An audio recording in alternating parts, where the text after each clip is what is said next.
একদিনের মধ্যে থামা দেবে ইনশাআল্লাহ। এই ভণ্ডামি আর চলবে না, এই ডাবল স্ট্যান্ডার্ড আর চলবে না। সরকার কিছু করুক বা না করুক, রাজনৈতিক দল কিছু করুক বা না করুক, আওয়ামী জামিলিয়া উৎখাত করার জন্য ইনশাআল্লাহ দাওয়াতি ওয়ার্কা সক্রিয় থাকবে, সোচ্চার থাকবে। ভাইয়া, আমি এখানে আমার জন্য আসি নাই। আমার বিরুদ্ধে হাসিনার আমলে মিথ্যা মামলা হয়েছে, আমার বিরুদ্ধে ইন্টারিমের আমলে মিথ্যা মামলা হয়েছে, পরবর্তী যারা আছে এরাও হয়তো মিথ্যা মামলা দেবে। আমার বিরুদ্ধে র্যাবের আলেফুদ্দিন মিথ্যা মামলা দিছে, এখন আরেকজন মিথ্যা মামলা দিছে, পরে অন্য কোনো হুকুমের গোলাম মিথ্যা মামলা দিছে। হাসবুনাল্লাহু ওয়া নি'মাল ওয়াকিল। আলহামদুলিল্লাহ, এটা নিয়ে কোনো চিন্তা ভাবনা নাই। আল্লাহ উত্তম হেফাজতকারী এবং আল্লাহ একমাত্র বিচারক, তার আপনার বিচারের কোনো মূল্য নাই। আমি এখানে আসছি আপনাদের জন্য।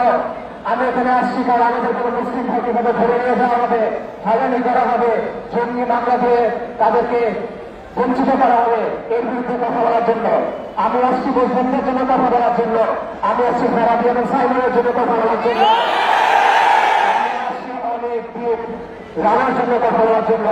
আমি আসছি মুসলিমদের জন্য যারা প্রহসনের শিকার হয়ে এখনো বন্দী হয়ে আছে, যাবজ্জীবন সাজা থাকতেছে, ফাঁসির দড়িকারের সামনে চলতেছে। ভাইরা, খুব গুরুত্বপূর্ণ একটা কথা মাথায় রাখবে, এক মুসলিমের উপর আরেক মুসলিমের হক আছে। আমাদের কোনো ভাইকে যদি বন্দী করা হয়, আমাদের কোনো ভাইকে যদি মিথ্যা মামলা দেওয়া হয়, আমাদের কোনো ভাইকে যদি হয়রানি করা হয়, তাকে কি টর্চার করে কোনো কথা জোর করে বলানো হচ্ছে কিনা সেটা যাচাই করতে হবে। স্বামীর মাহবুব নামে একজনকে গ্রেফতার করা হয়েছে, অথচ তার নাম মামলায় নাই। আমি পত্রিকাতে দেখলাম, নিউজে দেখলাম, এই ভদ্রলোককে এর আগে কয়েকবার গুম করা হয়েছে। আমি দেখলাম এর আগে কয়েকবার টর্চার করা হয়েছে।